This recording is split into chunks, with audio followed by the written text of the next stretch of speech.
Using your time wisely. Because your time is so valuable, you need to have systems for prioritizing your work, blocking time out to focus, and for organizing your physical space. This course includes a to-do list template that you're required to use during the course. Just like your filing system, it's divided into 6 business processes.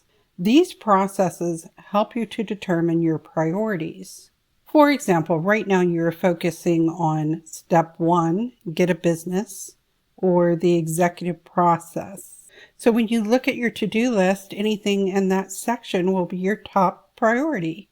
In the next lesson, you will focus on creating a product or service or product development. While you are in that lesson, product development is your main focus. Once you learn to think about your business as a set of processes and the order that you work through these processes, your to-do list will become a valuable way to determine the most important activities to focus on at any given time. There are dip your oar exercises that will teach you how to use your to-do list. The best platform for small businesses is Google. Gmail and Google Calendar are well designed for small business use, and they are free. Google Calendar works well with a lot of software that small businesses use. So if you start with it, it makes it easier to work with these other programs when you are ready. You can create specialized calendars for different parts of your life and color code them. When you receive invitations from people for meetings, usually you can click a button and add the appointment to your own calendar automatically. Google Calendar also has a phone app.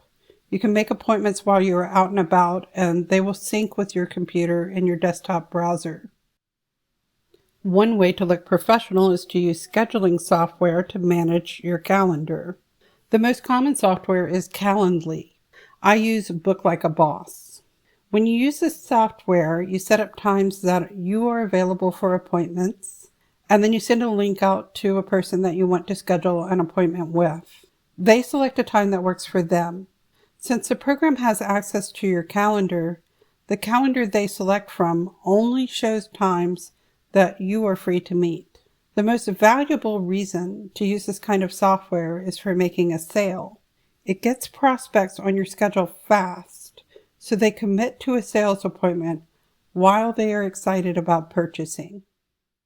Block scheduling is setting aside blocks of time to focus on work. For example, you might use Mondays to write out your to-do list, pay your bills, reply to email, and other executive activities. You can set aside time to work on designing your product or course. When you design your block scheduling system, it's good to work with your natural rhythms of the kind of work you like to do at the start of the week, in the mornings versus the afternoons, etc. One of the reasons to use scheduling software is to manage your block scheduling. You can limit your availability for meetings, so there are times you set aside to get work done. In the example above, a 20-minute Zoom call can only be set up on Mondays, Tuesdays, and Thursdays. The other days are set aside for focused work. Your physical space affects your well-being. At one of my first jobs, 15 minutes before the end of the work week, every person in the office turned off their computers, stacked up their papers, and whipped out spray cleaner to wipe down their desks. The manager explained that no one gets any work done 15 minutes before the weekend, but that they could be ready to be productive when they walked into the office at the start of the week. It's a habit that I've kept. When you're working for yourself, you can set up your physical space to suit you. Having it clean and dust-free will help you feel productive and in charge. It's okay to use your work time to clean and organize your space. Take a few moments to review some of the key points from this course. In making your business formal, we discussed how formally establishing your business makes it easier for it to grow.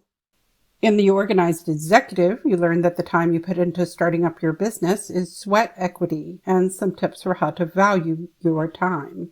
Then in organizing papers and notes, I explained why paper-based systems can have a place in your business and how to use paper systems in a structured way. In setting up cloud storage, I explained why I recommend to back up your valuable files to a cloud storage system. Next, in organizing computer files, I taught some strategies for naming your files and folders so that you can easily locate your work files both while you are involved in using them and when you need to revisit them.